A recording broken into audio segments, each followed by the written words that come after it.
Once upon a time, there lived a greedy king who ruled over a great kingdom that was rich and very, very wealthy in all things of life. The king demanded that his people should give him all of their food and wealth, leaving them nothing to sustain themselves.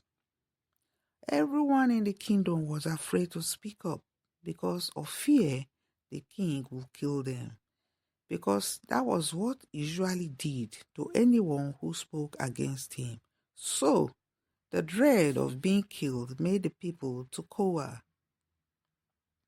One day, a young boy named Oke went to the forest to search for food because the king had already collected everything and he was hungry. He saw a drum, a traditional drum, in the forest. He rushed to it and picked it up. He was very happy because the drum was traditional. When he picked it up, he looked at it. He started to beat the drum. And suddenly, a spirit appeared in front of him and looked at Oke. Oke was frightened, but the spirit told him not to run. The spirit asked him what he wanted him to do for him. And suddenly, Oke found himself thinking what he would ask the spirit to help him to do. There in his mind, he remembered that his people were suffering. And then he said to the spirit that he should help him in defeating the king and restoring prosperity to his kingdom. The spirit granted Oke's wish and instructed him to gather all of the poor and hungry people in the kingdom and bring them to a secret location in the forest. Oke was very happy he had picked up the drum and he couldn't believe his eyes, what he was seeing and hearing. He obeyed the spirit, but he thought how he would be able to convince the people of the kingdom to follow him to the forest.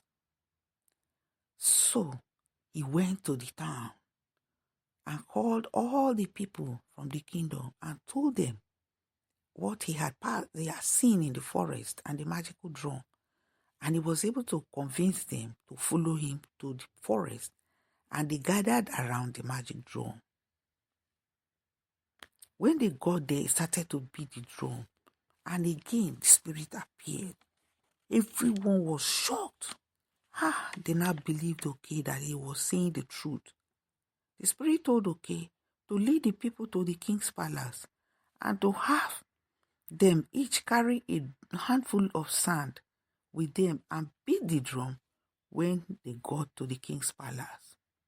They all obeyed and headed for the king's palace with their hands clasping a handful of sand. When they got there, Oke started to beat the drum. He was beating the drum. As he was beating the drum, the king, on the other hand, heard the sound of the drum from inside the palace and wondered what could be happening in his own palace.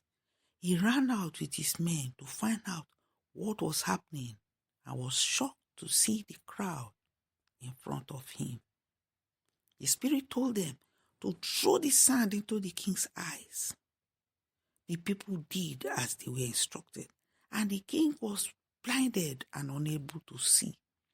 He was shouting, he was screaming, begging the people to spare his life and not kill him, because each of the sand was landing on his face heavily. His men could not do anything. They started to run. His men that he worked with in the palace started to run as the crowd faced the king. As the king was begging that he would change and that from that time on he would be a good ruler, promising he would change and do good for the people. The king learned the error of his ways that very day and promised to rule with kindness and compassion from then on. But the people would not listen to him. They refused to agree. They overthrew the tyrannical king immediately and installed a new one. The new one now led the kingdom to a new era of prosperity and peace. thanks to the bravery of Oke and the magic drum.